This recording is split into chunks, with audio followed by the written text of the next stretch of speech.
Praise the Lord. God's people, shalom on you. May the Lord Jesus Christ bless you all and keep you safe. प्रभु यीशु मसीह नासरी के नाम में हम आप सब लोगों का क्राइस्ट मुक्ति द्वार फेलोशिप लाइव संडे सर्विस में स्वागत करते हैं और चाहते हैं कि आज की संडे सर्विस से परमेश्वर को महिमा मिले और कलीसिया को आत्मिक उन्नति मिलने पाए।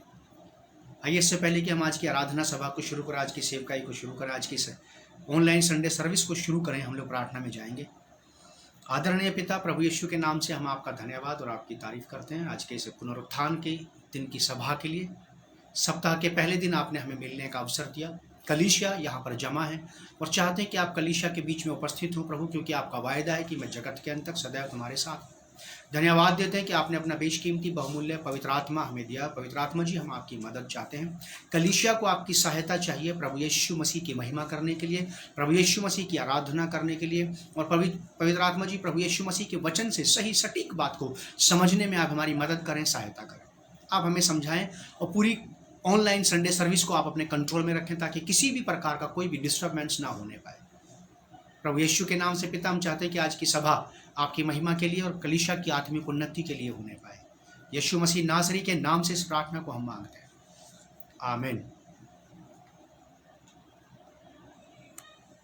जय मसीह की सभी को एक बार फिर से प्रभु यीशु मसीह के नाम में अपने सीएमडी परिवार की ओर से ऑनलाइन इस सर्विस में हम आप सबका स्वागत करते हैं और चाहते हैं कि आज जबकि हम आराधना स्तुति करने जाते हैं, हम सब अपने अपने मनों में अपनी अपनी जगहों में तैयारी कर लें, क्योंकि ये आज पुनरुत्थान का दिन है, आप सब जानते हैं, और प्रभु भोज में शामिल होने का भी दिन है। तो आइए हम सब मिलकर अपने अपने स्थानों से प्रभु यीशु मसीह को महिमा दें, उसके नाम को ऊंचे पे उठाएं और उसकी आराधना स्तुति करने दें।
परमेश्वर का धन्यवाद करते हैं एक बार फिर से और आप सब लोगों का स्वागत करते हैं प्रभु यीशु मसीह नासरी के शक्तिशाली नाम में, प्रभु यीशु मसीह नासरी के सामर्थी अनुग्रहकारी नाम में कलीसिया का स्वागत है।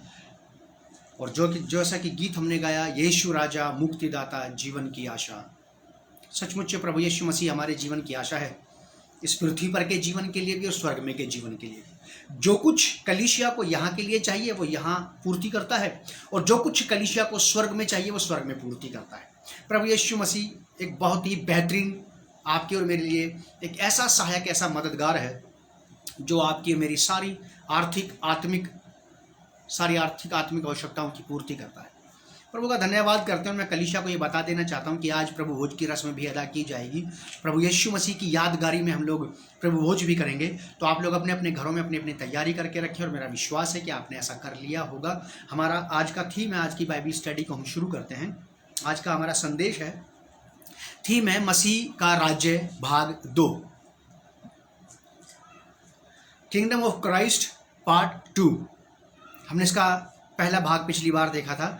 अगर किसी ने नहीं देखा हो, कोई भूल गया हो इस बात को, तो वो YouTube चैनल पर जाकर के CMD फेलोशिप के नाम से जाकर के इसको चेक कर सकता है और देख सकता है। और वहाँ पे आपको इसके अलावा और भी बहुत सारी अच्छी अच्छी शिक्षाएं मिलेंगी जो यहाँ से क्राइस्ट मुक्ति द्वार फेलोशिप की ओर से प्रभु यीशु मसीह के राज्य की बढ़ोतरी के लिए, कलीसिया की आत्मिक उन्नति के लिए दी जाती है।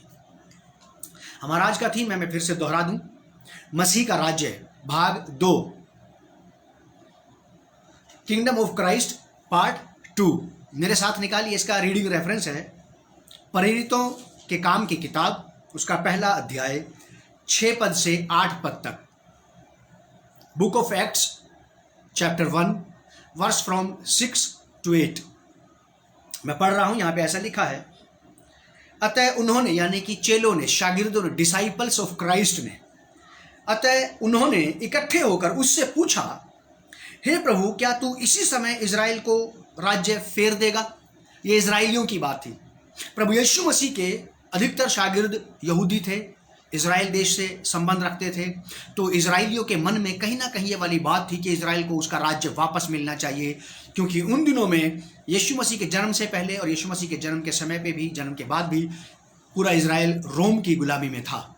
और लोग इंतजार कर रहे थे, आशा कर रहे थे कि ऐसे मसीहा के प्रकट होने की, पैदा होने की, जो इजराइल को रोम की गुलामी से बाहर निकालेगा।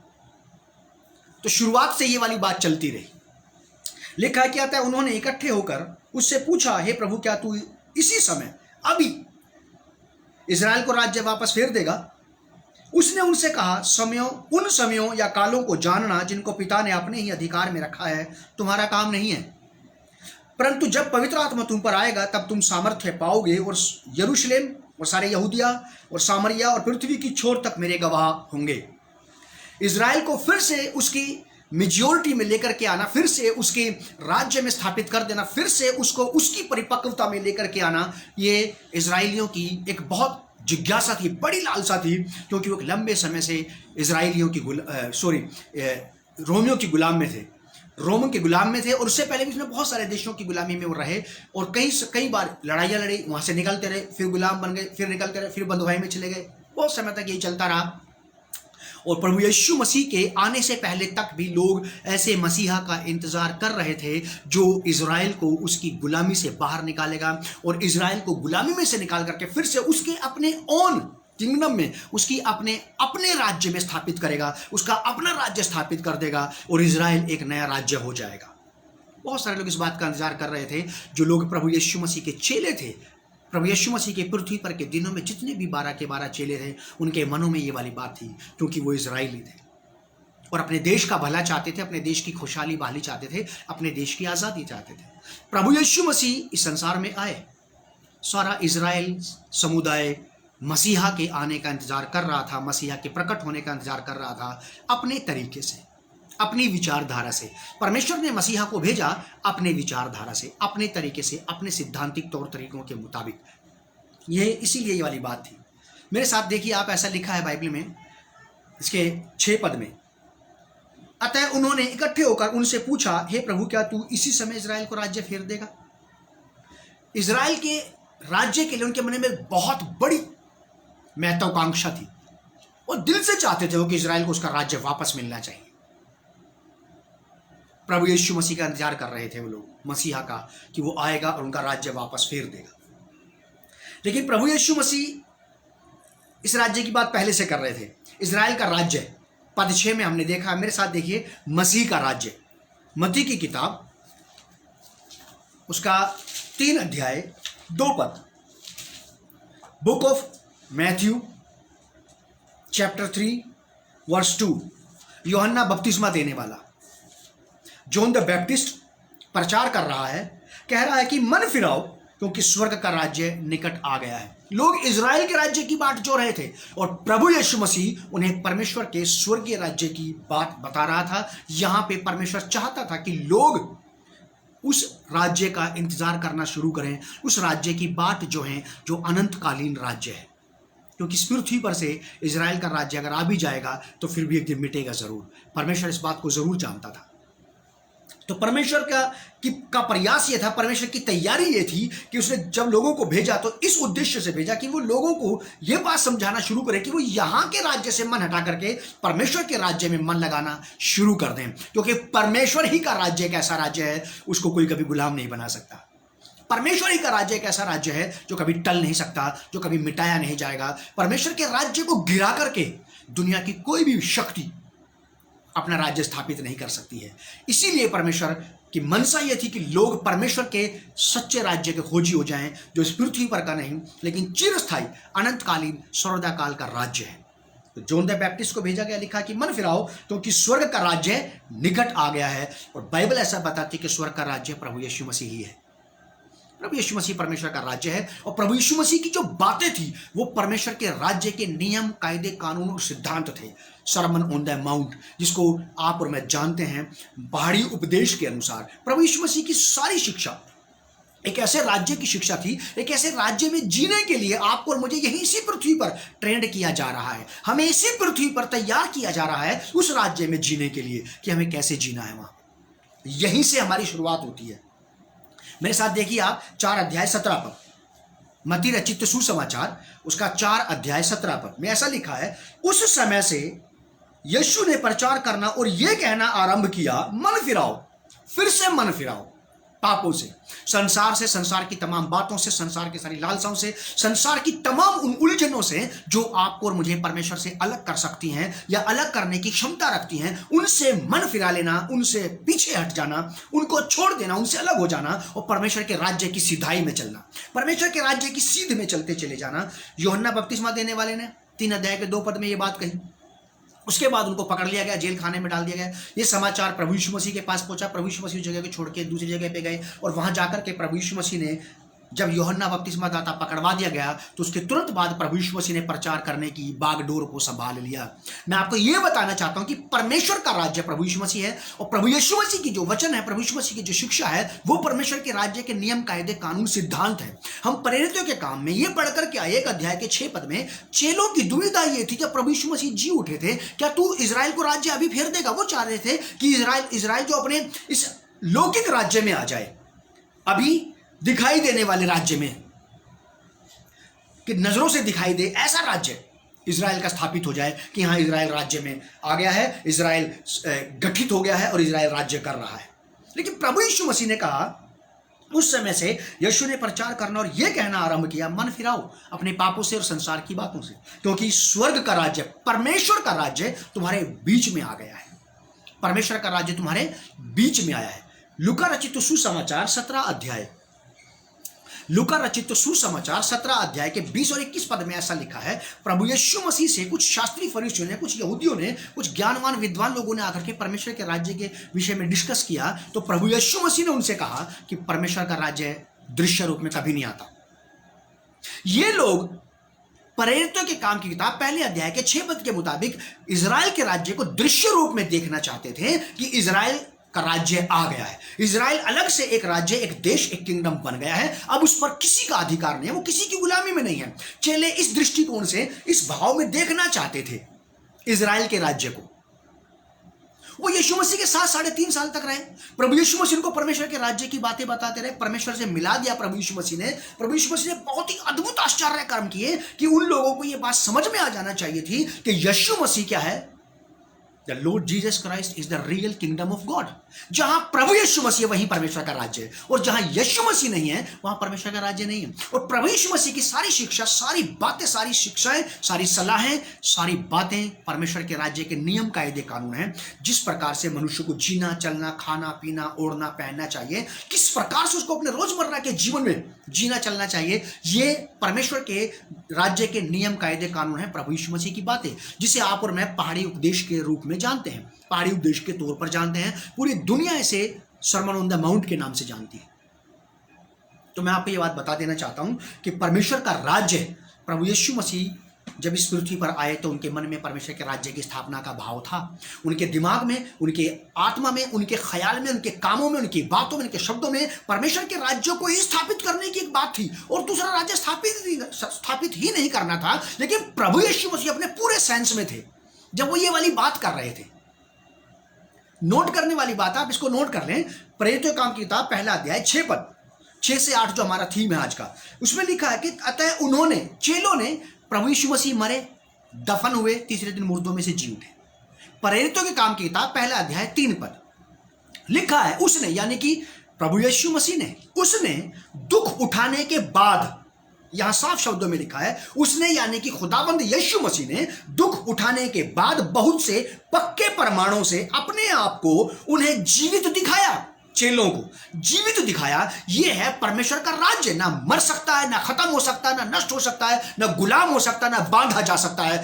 The Lord Jesus Christ is the living kingdom of God. प्रभु यीशु मसीह परमेश्वर का जीवित राज्य है। यह बात कलीसिया को समझ में आ जाना चाहिए। उस समय पर के लोग चूके, क्यों चूके, अब ये बातें बाद की हैं, लेकिन यहां पे ऐसा लिखा है कि उसने दुख उठाने के बाद बहुत से पक्के प्रमाणों से अपने आप को उन्हें जीवित दिखाया, प्रभु यीशु मसीह ने, और 40 दिन तक उन्हें दिखाई देता रहा। 40 डेज प्रभु यीशु मसीह पक्के प्रमाणों के साथ चेलों के साथ जमीन पर घूमता रहा। वो स्पिरिट नहीं थे, that was not a spirit, वो आत्मा नहीं थे, he was the complete person, वो पूरा मनुष्य था, जीवित मनुष्य, देह, प्राण और आत्मा के साथ मरने के बाद जी उठा और 40 दिन तक इस पृथ्वी पर घूमता रहा। और लिखा है कि और परमेश्वर के राज्य की बातें, उस परमेश्वर के राज्य की बातें, उस राज्य की बातें जो इस पृथ्वी पर का नहीं है। जैसा कि पिछले भाग में आपने, मैंने पढ़ा था, यूहन्ना रचित सुसमाचार 18 अध्याय के 36 पद में, gospel of John chapter 18 verse 36 में प्रभु यीशु मसीह पहले ही कह चुके थे कि मेरा राज्य संसार का राज्य नहीं है। जब संसार का राज्य नहीं है तो संसार के नियम, कायदे, कानून भी नहीं चलेंगे। अगर परमेश्वर का राज्य स्वर्ग का राज्य है, कभी ना खत्म होने वाला, इस संसार में, इस पृथ्वी पर जितने भी राज्य बन जाएं साहब, दुनिया में, पूरी दुनिया में कोई भी शक्ति और महाशक्ति बन जाए, बाइबल पढ़ने वाले लोग इस बात को जानते हैं कि एक दिन परमेश्वर पूरी सृष्टि का फिर से अंत करेगा और कलीसिया को उठा लिया जाएगा, ताकि कलीसिया दुख भोगने से पहले सेपरेट कर ली जाए। बाइबल पढ़ने वाले लोग इस बात को अच्छे से जानते हैं, और जो नहीं जानते वो इस बात को जान जाएं, आज मेरे कहने से ही जान जाएं, और आप बाइबल में भी खुद इस बात को पढ़ लें कि परमेश्वर का राज्य, जो स्वर्गीय राज्य है, वो कभी भी समाप्त नहीं होगा। इस दुनिया में कोई भी कितनी बड़ी से बड़ी शक्ति और महाशक्ति बन जाए, एक दिन ये सारे राज्य नष्ट कर दिए जाएंगे, गिरा दिए जाएंगे, ढा दिए जाएंगे, और परमेश्वर के ढाए हुए को कोई खड़ा नहीं कर सकता है। जिसे परमेश्वर गिरा दे उसे कोई उठा नहीं सकता है, जिसे परमेश्वर छोड़ दे उसकी कोई सहायता नहीं कर सकता है। याद रखिएगा आप इस बात को। इसीलिए प्रभु यीशु ने कहा कि मेरा राज्य संसार का राज्य नहीं है। अब कलीसिया को अपने सेंस में, अपने होशो हवास में आ जाना चाहिए कि आप और मैं कौन से राज्य के लिए प्रयास कर रहे हैं। कलीसिया कहां पे यीशु मसीह का राज्य लाना चाहती है? अपनी कलीसिया में, इस पृथ्वी पर। हम अपने अपने चर्चेज में, अपनी अपनी मिनिस्ट्री में परमेश्वर का राज्य लाने का प्रयास कर रहे हैं क्या? कहां? आपको और मुझे लोगों के जीवनों में परमेश्वर का राज्य ले आना है। अगर आप एक आदमी को, किसी भी एक स्त्री पुरुष को प्रभु यीशु मसीह को के पीछे चलने के लिए तैयार करते हैं, उसको तैयार कर दे कि अपने जीवन पर्यंत प्रभु यीशु मसीह की बातें मानता रहे, तो याद रखिएगा कि परमेश्वर का राज्य उस व्यक्ति में आ गया है, उसी स्त्री पुरुष में आया है। बस चाहे इसके घर के 5 लोगों में परमेश्वर का राज्य ना भी आया हो, लेकिन उस एक व्यक्ति में तो आ गया है जो प्रभु की बातों पर चलने लगा है, प्रभु की बातों को मानने लगा है, उन बातों को पहला स्थान देने लगा है। क्योंकि परमेश्वर का राज्य बाइबल में साफ शब्दों में लिखा है। यीशु मसीह ने कहा कि वो दृश्य रूप में नहीं आता, कि देखो तुम ये नहीं कहने पाओगे कि वो यहाँ या वहाँ है। देखो परमेश्वर का राज्य तुम्हारे बीच में, तुम्हारे अंदर आ गया है, यहाँ। अगर आज किसी ने प्रभु यीशु मसीह को व्यक्तिगत उद्धारकर्ता स्वीकार किया है और वो यीशु मसीह के वचन मुताबिक ईमानदारी से, पूरी पूरी सच्चाई खराई से उसकी बातों के अनुसार चलता है तो kingdom of God is living there, तो वहां परमेश्वर का राज्य जी रहा है। हर एक में नहीं, हर एक में नहीं, मैं आपको ये बता देना चाहता हूं। और प्रभु यीशु मसीह ने फिर भी परमेश्वर के राज्य की बात बताता रहा, और चेले फिर से उसे जमा होकर के पूछते हैं, क्या तू इजराइल को राज्य अभी फेर देगा? प्रभु यीशु मसीह ने बहुत ही बढ़िया बात कही। अपनी बात पे रहने वाला बेहतरीन व्यक्ति, कोई भी सेवक, कोई भी विश्वासी, आप उसकी पहली बातें सुनिए और बाद की बात सुनिए। दर्शन में, मिशन में, बुलाहट में मैंने बहुतों के साथ मैंने कंफ्यूजन देखा है। बहुत सारे लोगों ने शुरुआत तो किसी और बात के साथ की और अंत कर दिया किसी और बात के साथ। लेकिन मैं यीशु मसीह के बारे में जब पढ़ता हूं, शुरुआती दौर से ही मैं जानता था मेरी बुलाहट क्या है, मेरी सेवा क्या है। Teaching, preaching, healing and deliverance, ministry of Christ, यही है बस। रास्ते में अगर कोई भूखा भिखारी, रास्ते में कोई जरूरतमंद व्यक्ति, रास्ते में यदि किसी प्रकार से कोई भी ऐसा व्यक्ति मिल जाए जिसे मेरी सहायता की आवश्यकता, मेरे पास यदि कुछ होगा तो मैं निश्चय ही उसको दूंगा, उसकी मदद करूंगा। लेकिन मैं उसी चीज को अपनी मिनिस्ट्री नहीं बना सकता। नंगों को कपड़े पहनाने की, भूखों को खाना खिलाने की, और किसी भी प्रकार के स्ट्रीट जो नीडी लोग हैं, वही मेरी मिनिस्ट्री नहीं बन सकती, क्योंकि मैं जानता हूं कि ये मेरी सेवकाई नहीं। मेरी सेवकाई सुसमाचार का प्रचार करना, प्रभु के राज्य की स्थापना करना एक एक व्यक्ति के अंदर। प्रभु यीशु मसीह अपनी बुलाहट, अपनी कॉल में बिल्कुल परफेक्ट थे। 18:36 में यूहन्ना रचित सुसमाचार में उन्होंने कहा था कि मेरा राज्य इस पृथ्वी पर का नहीं है। और आखिरी तक उनके दिमाग में एक ही बात थी, चेलों के दिमाग में उनके साथ रहने के बावजूद भी ये बात नहीं आई कि ये कौन से राज्य की बात कर रहा है। आज कलीसिया की हालत ऐसी है साहब, आज कलीसिया की हालत ऐसी है। कलीसिया का जो सिर है वो जानता है बुलाहट क्या है। कलीसिया मोस्टली एरियाज में कलीसिया भूल गई है कि बुलाहट क्या है, किंगडम क्या है, परमेश्वर का राज्य कैसे करना। मैं ये नहीं कह रहा हूं कि आप और मैं कुछ नहीं जानते, आप सब कुछ नहीं जानते, लेकिन मैं ये कहना चाहता हूं कि आपको और मुझे कलीसिया को इस बात को जानने की आवश्यकता है कि प्रभु यीशु मसीह उस राज्य की जिसकी बात कर रहे थे वो परमेश्वर का राज्य, और वो हमारे बीच में है, यहीं पे हमारे अंदर। और एक दिन ये दुनिया समाप्त हो जाएगी, आप और मैं परमेश्वर के इटर्नल काल के राज्य में, अनंतकालीन राज्य में शामिल हो जाएंगे। यहां पे लिखा, उन्होंने उससे इकट्ठे होकर के पूछा, क्या तू इजराइल को राज्य फेर देगा? भयंकर कंफ्यूजन यीशु मसीह के आसपास रहता था उसी के चेलों के द्वारा से। लेकिन क्या बेहतरीन व्यक्ति था, कितना मजा मजाया, कितना समझदार, कितना बुद्धिमान व्यक्ति था। अपने लोगों की बातों में नहीं आया और कुछ की कुछ बुलाहट नहीं बना ली। लोगों के उकसाने से, लोगों के कहने से जबरदस्ती सेवा में नहीं कूद पड़ा यीशु मसीह। वो पहली बुलाहट पर ही स्थिर था जब उसने पिलातूस के सामने यह अंगीकार किया था कि मेरा राज्य संसार का राज्य नहीं है, ना तो मैं संसार के राज्य के लिए मर रहा हूं और ना मैं इसी संसार में राज्य स्थापित करने के लिए कोई परिश्रम कर रहा हूं। कलीसिया कौन से राज्य के लिए परिश्रम कर रही है? कौन से राज्य को स्थापित करने की बात लेकर के कलीसिया लगी हुई है कामों में? बहुत जरूरी है कलीसिया का ये बात को जानना। यहां साफ शब्दों में लिखा है, उसने उनसे कहा, 7 पद में, उसने उनसे कहा, उन समय कालों को जानना जिनको पिता ने अपने ही वश में रखा है, अपने अधिकार में रखा है, तुम्हारा काम नहीं है। आज कलीसिया दूसरे कामों में टांग फंसा रही है। आज के माहौल को देखते हुए लगे हैं लोग, ऑनलाइन भी देखता हूं मैं, पढ़ता हूं, सुनता हूं, लोगों को देखता रहता हूं, खोजबीन में लगे हैं कि ये कैसे हुआ, ये कैसे होगा, ये कैसे शांत होगा, कहां से आया, क्यों आया, इसके बाद क्या होगा। क्या जरूरत है इन बातों में कलीसिया को टांग फंसाने की? प्रभु यीशु मसीह कब आएगा, कब आएगा, कब आएगा? वो जरूर आएगा, वो जरूर आएगा। लेकिन प्रभु यीशु मसीह ने पहले भी ये बात को कहा था कि तुम्हारा इसको जानना आवश्यक नहीं है, क्योंकि ये वाली बात ना तो पुत्र जानता है कब आएगा और ना कोई दूसरा मनुष्य जानता है, परमेश्वर ही जानता है। लेकिन जो तुमसे कहा गया, जो कलीसिया से कहा गया, वो क्या कहा गया है? प्रभु यीशु मसीह ने कितनी बेहतरीन बात की। देखो लिखा है कि उसने उनसे कहा, समय कालों को जानना, उन समय कालों को जानना तुम्हारे बस की बात नहीं, जो पिता ने अपने हाथ में रखा है उनको छोड़ दो, तुम अपना काम करो। कौन सा वाला काम? प्रेरितों काम की किताब 1 अध्याय 8 पद कलीसिया का काम है, वर्ष 8 है आपका काम। लिखा है, परंतु जब पवित्र आत्मा तुम पर आएगा तब तुम सामर्थ्य पाओगे और यरूशलेम और सारे यहूदिया और सामरिया में पृथ्वी की छोर तक मेरे गवाह होंगे। गवाही देना बंद कर दी, आने का इंतजार करने लगे।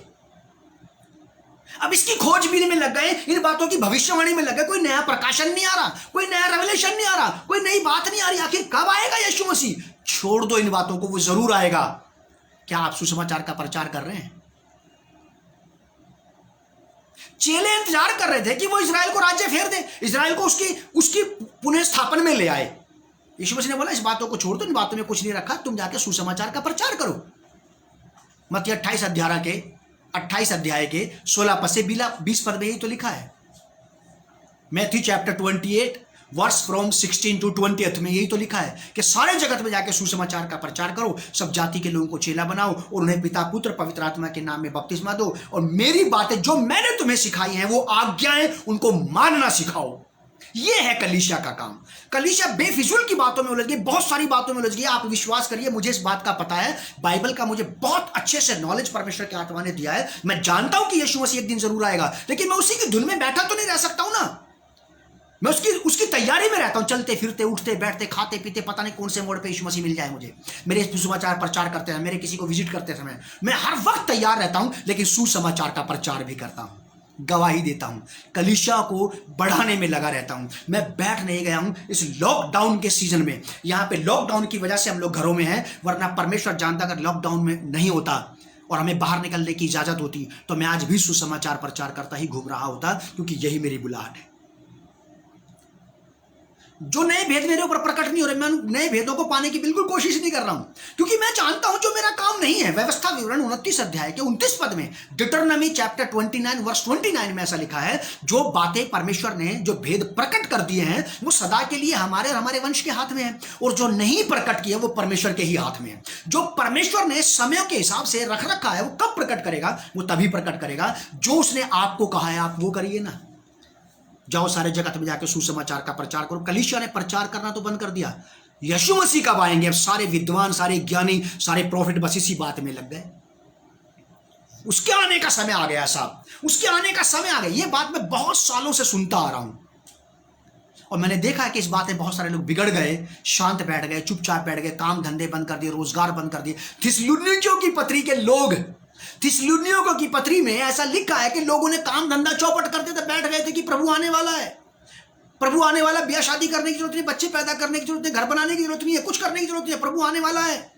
और ये सोच करके बैठ गए। और जो लोग काम धंधा करते थे, रोजगार करते थे, विश्वासी भी थे, उनके पास जाते थे, हमारी मदद कर दो अब आप, क्योंकि हमारे पास तो कुछ है नहीं, अब हम तो यीशु के आने की बाट जो रहे हैं, बस काम तो हम कुछ कर नहीं रहे। मेरी समझ में बात नहीं आती कि लोग कैसे इस प्रकार यीशु के साथ रहने वाले लोग कैसे कंफ्यूज हो सकते हैं। चेले यीशु मसीह के साथ रहे, वो समझ नहीं पाए थे क्या इस बात को कि ये कौन से राज्य की बात कर रहा है।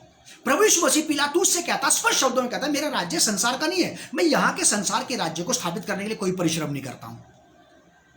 मेरा अपना ये कहना है अपने लिए कि मैं धर्मी होने के लिए कोई परिश्रम नहीं करता, ईमानदारी की बात, और ना स्वर्ग जाने के लिए मेरा कोई परिश्रम है, क्योंकि यहोवा मेरी धार्मिकता बन गया। जब से मुझे ये बात समझ में आई बाइबल पढ़ के, जब परमेश्वर ही मेरी धार्मिकता बन गया तो मैं धर्मी होने के लिए क्या करूं? अब मैं कुछ नहीं करता हूं धर्मी होने के लिए, मैं धर्मी होने के बाद कर रहा हूं अब जो कुछ कर रहा हूं। यहोवा की धार्मिकता से धर्मी बनने के बाद कर रहा हूं जो कर रहा हूं, जो उसने मुझे कहा है। धर्मी होने के लिए तो उसने मुझे कुछ नहीं कहा कि धर्मी होने के लिए मैं ये करूं। उसने मुझे पहले धर्मी बनाया और बोला कि ये मेरे काम है, इनको करोगे। ठीक है प्रभु जी, करेंगे। पहले मुझे भर्ती कर लिया अपनी फौज में, और फिर उसके बाद कहता कि अब काम करो। ऐसा नहीं होता कि पहले काम करो बाद में भर्ती करेंगे तुम्हें। पहले मुक्ति फिर भक्ति, यह प्रभु यीशु मसीह का सिद्धांत है। पहले भक्ति फिर मुक्ति नहीं, पहले मुक्ति फिर भक्ति। यहोवा मेरी धार्मिकता बन गया, कलीसिया की धार्मिकता बन गया। धर्मी बनने के लिए कुछ करने की जरूरत नहीं है, जो बता दिया गया सिद्धांत, धर्मी बनने के बाद इसको पालन करते जाइए। मैं स्वर्ग जाने के लिए कुछ नहीं करता हूं, क्योंकि मैं जानता हूं यीशु मसीह ने मेरी जगह तैयार कर दी है, मुझे वहां जाके रहना है। जब तक स्वर्ग नहीं जा रहा हूं तब तक यहाँ पे इस पृथ्वी पे वो काम करूंगा जो प्रभु यीशु मसीह ने मुझसे कहा है। बहुत बेहतरीन बात, परंतु काम पहला अध्याय 8 पद में लिखा है, परंतु जब पवित्र आत्मा तुम्हें इससे क्या लेना देना, तुम जाके प्रचार क्यों नहीं करते? प्रभु यीशु मसीह कब आएगा, किस दिन आएगा, रात को आएगा कि दिन में आएगा, सुबह आएगा कि शाम को आएगा, सर्दियों में आएगा कि गर्मियों में आएगा। विद्वान लगे हुए हैं, बुरा नहीं है, मैं ये नहीं कह रहा हूं कि मत लगिए, आप लगे रहिए आप इसकी खोज में, लेकिन ये वाला काम कैसे छोड़ा जा सकता है? ये मेरा खत तुम्हारा काम नहीं है, ये तुम्हारा काम नहीं। तुम्हारा काम तो सुसमाचार प्रचार करना है। अपनी जिम्मेवारी से मुंह चुरा रहे हैं, अपने काम से भागे फिर रहे हैं, और जो काम उनका नहीं है ना कि प्रभु कब आएगा, इस सीजन में, दुख के दिनों में क्या हो रहा है, क्या चल रहा है स्वर्ग में, कोई नया रेवलेशन तो आ नहीं रहा, कोई नया रेवलेशन नहीं आ रहा। और पुराने नियम की भी बहुत सारी भविष्यवाणियां अभी पूरी नहीं हुई हैं, क्योंकि इजराइल अभी भी जिंदा है। अभी भी इजराइल अपनी मेजोरिटी में, अपनी इमेज में है। जब तक इजराइल बिल्कुल पूरी तरह से बंधवाई में नहीं चलाएगा, समाप्त नहीं होगा, तब तक तो बाइबल की सारी भविष्यवाणियां पूरी नहीं हुई। अभी तो इजराइल को घेरा जाना बाकी है, अभी तो इजराइल को पूरी तरह से बांध लेना बाकी है। और पुराने नियम की भी भविष्यवाणी सारी पूरी नहीं हुई। मैं आपको बात बताना चाहता हूं, आप मेरी बात को याद रखिएगा और लिख लीजिए प्लीज। परमेश्वर अपनी एक एक बात को पूरा करने के लिए बिल्कुल तैयार है और वो जानता है कि वो करेगा, वो निश्चित ऐसा ही करेगा। परमेश्वर की फिक्र मत कीजिए, आप अपनी फिक्र कीजिए कि आप उन कामों को कर रहे हैं या नहीं। परमेश्वर जरूर कर लेगा ये वाला काम कि उसको अपने पुत्र यीशु मसीह को, जगत के उद्धारकर्ता को, कब वापस भेजना है दोबारा। सही समय पर परमेश्वर एक एक बात को प्रकट करेगा। इजराइल का राज्य रहेगा कि नहीं रहेगा, क्या होना है इजराइल का, क्या नहीं होना, परमेश्वर एक एक बात को सही समय पर प्रकट करेगा। आप उन बातों को छोड़ दीजिए, जो काम कलीसिया को दिया गया है उसको कर ले आप और मैं। बहुत निहायत जरूरी है। लूका 9 अध्याय के पहले दूसरे पद में लिखा है, प्रभु यीशु मसीह ने चेलों से कहा कि जाओ सारे जगत में जाके लोगों को बोला कि जाओ बीमारों को चंगा करो, दुष्ट आत्माओं को निकालो, कोढ़ियों को शुद्ध करो, मुर्दों को जिलाओ और परमेश्वर के राज्य का प्रचार करो। परमेश्वर के राज्य का प्रचार करना यह निहायत जरूरी है कलीसिया के लिए। चेले प्रभु यीशु मसीह को उलझाना चाहते थे, उलझा रहे थे कि इजराइल का राज्य वापस फेर देगा तू। उसने 7वें पद में बेहतरीन जवाब दिया। क्या जवाब था? उसने उनसे कहा, उन समयों या कालों को जानना जिनको पिता ने अपने अधिकार में रखा तुम्हारा काम नहीं है। इजराइल का राज्य स्थापित होगा कि नहीं होगा छोड़ दो इस बात को। जब पवित्र आत्मा तुम पर आएगा, तुम केवल एक काम करना, पवित्र आत्मा पाए हुए लोग सुसमाचार का प्रचार करेंगे और प्रभु यीशु मसीह के गवाह होंगे। हाथ पे हाथ रख के घर में बैठ जाना, घंटों महीनों फास्टिंग प्रेयर करना और प्रभु के आने की बाट जोना, ये एक सही सिद्धांतिक तरीका नहीं है। यीशु मसीह आएंगे, मैं जानता हूं, मुझे पक्का पता है कब आएंगे। मैं इसमें बिल्कुल घुसना नहीं चाहता हूं, लेकिन मैं इसके लिए तैयार हूं। लेकिन जो काम मुझे दिया गया, मेरा जो पोर्शन है इवेंजलिज्म का, सुसमाचार प्रचार करने का, उसका क्या करेंगे आप? वो करना है। देखिए मेरे साथ, बहुत ही बेहतरीन बात मैं आपको बताता हूं। कलीसिया अपने आप को उन भविष्यवाणी की बातों में ना उलझाए जो बातें प्रकट नहीं हो रही हैं। वे प्रकट होंगी। जिन भविष्यवाणियों को प्रकट होना है, जिनको होना ही है पूरा, उनको कोई नहीं रोक सकता। आप उनका इंतजार करते रहिए। मैं ये नहीं कह रहा कि बंद कर दीजिए सब कुछ, लेकिन आप सुसमाचार प्रचार नहीं करते, क्या कर रहे हैं आप? एक बेहतरीन आदमी से मैं आपको मिलवाना चाहता हूं, जिसने जिंदगी में बहुत बड़े बड़े प्रकाशन लाया, बहुत ही बढ़िया सुसमाचार प्रचार किया, बहुत सारी आत्माओं को जीता, बहुत सारे लोगों तक पहुंचा, लेकिन उसका अंत देखिए कैसे होता है। मेरे साथ देखिए आप प्रेरितों के काम की किताब, उसका 28 अध्याय 30 और 31 पद। Book of Acts chapter 28 verse 30-31। संत पौलुस, प्रेरित पौलुस, लिखा है कि वह पूरे 2 वर्ष अपने भाड़े के घर में किराए के घर में रहा। किराए के घर में था संत पौलुस जब वो रोम में पहुंच गया था, गुलामी में था, मतलब बंधुआई में था, रोम पहुंच चुका था और वहां पे उसने सुसमाचार का प्रचार करना शुरू किया। वह पूरे 2 वर्ष अपने भाड़े के घर में रहा और जो उसके पास आते थे, ध्यान से सुनिएगा, जो उसके पास आते थे उन सब से मिलता रहा और बिना रोक टोक बहुत निडर होकर परमेश्वर के राज्य का प्रचार करता रहा। यह वो व्यक्ति था जो रेवलेशन लेकर के आया, प्रकाशन लाता था, बढ़िया बातें बताता था, teaching, preaching, counselling, healing, deliverance, sign, wonder, miracle, soul saving, सब कुछ हुआ इस आदमी के द्वारा। और प्रभु यीशु मसीह अभी तक नहीं आए तो, लेकिन ये वो वाला काम करता है जो इसको दिया गया था। यीशु मसीह ने पहली मुलाकात में जो यीशु मसीह ने इसको कहा था कि शाऊल जा और सुसमाचार का प्रचार कर। देख रहे हैं आप, बहुत बढ़िया बढ़िया प्रकाशन लाया ये पौलुस, लेकिन इसका अंत तक यह वाला काम समाप्त नहीं हुआ। लिखा है कि वह पूरे 2 वर्ष अपने भाड़े के घर में रहा और जो कुछ उसके पास आते थे उन सब से मिलता रहा। आपके पास जब लोग आए, जब लोग आपसे बातें हैं तो बात करिए आप, क्या होगा, कैसे होगा, दुनिया कैसे खत्म होगी, कैसे करेंगे, क्या होगा, करिए बात। लेकिन इवेंजलिज्म, सुसमाचार का प्रचार करना, आत्माओं को जीतना बिल्कुल मत छोड़िए, क्योंकि सरमन ऑन द माउंट ही है जो परमेश्वर के राज्य का सही बुनियादी शिक्षा है, जिसको जी करके आप और मैं इस पृथ्वी पर परमेश्वर के राज्य को घोषित कर सकते हैं और वहां जाने के योग्य बन सकते हैं। सुसमाचार प्रचार, पहाड़ी उपदेश, प्रभु यीशु मसीह की शिक्षा जो एक राज्य को दर्शा के राज्य का नियम कायदा कानून है।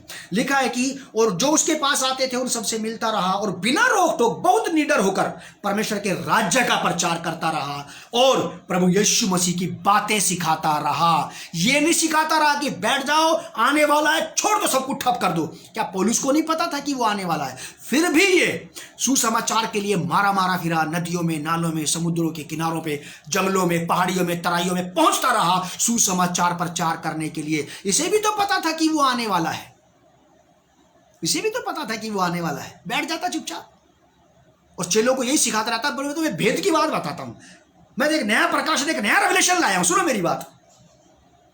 7 अध्याय के 6 पद में प्रभु यीशु मसीह ने ये वाली बात कही कि मेरा समय अभी नहीं आया, और अपने भाइयों से कहा था कि तुम्हारा सब समय है। आपके मेरे पास पूरा का पूरा समय जब तक प्रभु यीशु मसीह नहीं आते। प्रभु यीशु मसीह के आने का समय अभी भी नहीं आया है।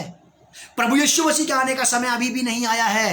प्रभु यीशु मसीह के आने का समय अभी भी नहीं आया है, लेकिन आपके मेरे पास सुसमाचार का सारा समय है, पूरा समय है, सब समय आपके मेरे पास है। यूहन्ना रचित सुसमाचार 7 अध्याय के 6 पद के मुताबिक देख लीजिएगा आपकी बाइबल में क्या लिखा है। मैं आपको ये बताना चाहता हूं कि कलीसिया गफलत में ना आए, कंफ्यूज ना हो, मुद्दे को छोड़ करके बहके ना भटके ना। प्रभु यीशु मसीह को आना है। मैं आपको ये बता देना चाहता हूं, स्वर्ग और नरक दोनों मिलकर के यीशु मसीह के दोबारा आने को रोक नहीं सकते। ये कोई नई बात थोड़ी बताई मैंने आपको, आप भी तो जानते हैं। लेकिन बात यह है कि प्रभु यीशु मसीह ने जो बात कही कि जिन बातों को जानना तुम्हारे और मेरे कलीसिया का, जिन कामों में हाथ डालना उचित नहीं है, उनमें ना फंसे। कलीसिया सुसमाचार का प्रचार करे। जब कभी कोई बात आपसे करता है कि कब आएंगे प्रभु यीशु मसीह, आप उनको जरूर बताएं, और बताने के साथ साथ उसको यह भी कहें कि जब तक यीशु नहीं आता तब तक मेरे प्रिय भाई, मेरी बहन, मेरे बच्चे, मेरे भाई, सुसमाचार का प्रचार कर।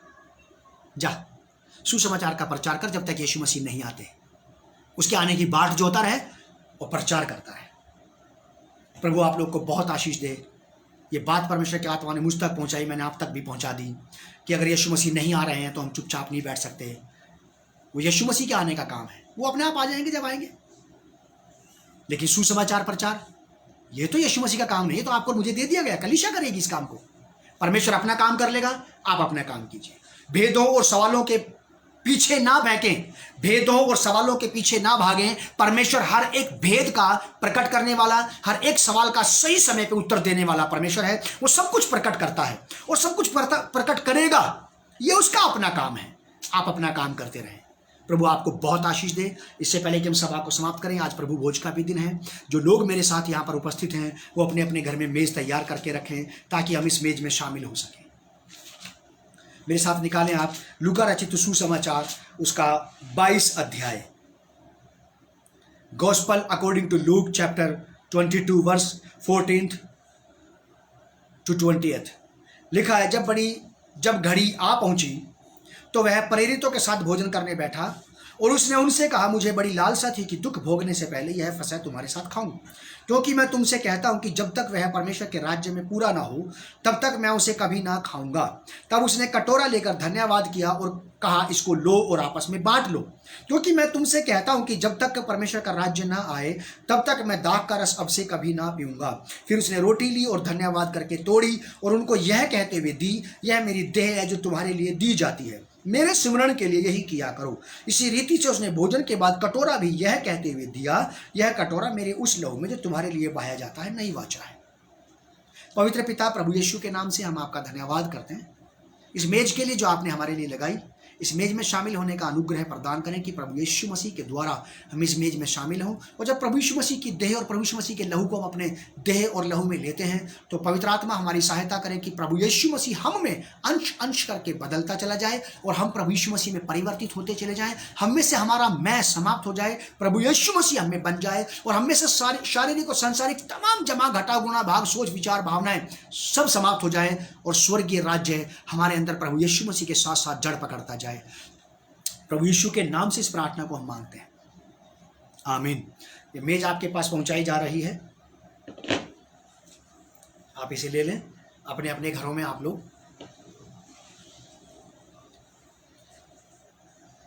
लूका रचित सुसमाचार 22 अध्याय उसका 19 पद लिखा है कि फिर उसने रोटी ली और धन्यवाद करके तोड़ी और उनको यह कहते हुए दी, यह मेरी देह है जो तुम्हारे लिए दी जाती है, मेरे स्मरण के लिए यही किया करो। हम प्रभु यीशु मसीह की देह को खा लेंगे जो हमारे पास पहुंचाई गई है।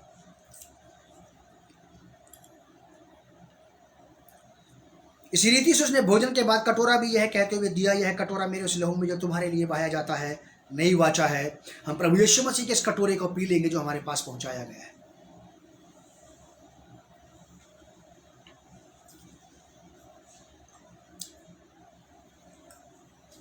आप सब लोग इस कलीसिया के लिए, सेवका के लिए प्रार्थना करते रहें।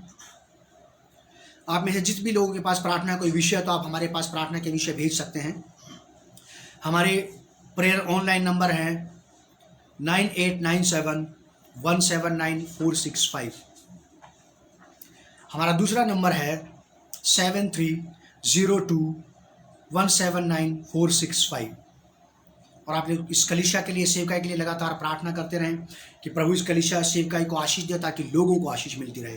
प्रभु मैं आपका धन्यवाद करता हूँ, यहाँ उपस्थित एक एक व्यक्ति विशेष को आशीष दें जो प्रभु भोज की मेज में शामिल हुए हैं। इनके शरीरों में से रोग और बीमारियाँ खत्म हो जाए और हमें से हर एक प्रभु यीशु मसीह आप जिसने आज आपके प्रभु भोज में शामिल हुआ है, हमारे दिल, दिमाग, मन, विचार, भावनाएं, इच्छाएं, कल्पनाएं सब कुछ आप ही के जैसा बन जाए ताकि हम आखिरी के दिनों तक अपने काम में ध्यान लगाए रहें, सुसमाचार प्रचार करने में और आपके आने की बाट जोते रहें, आपके साथ जाने के लिए तैयार रहें। कलीसिया को आशीष दें, कलीसिया आप में बढ़ती और जड़ पकड़ती जाए। प्रभु यीशु के नाम से इस प्रार्थना को मांगते हैं, आमीन। शालोम उन यू।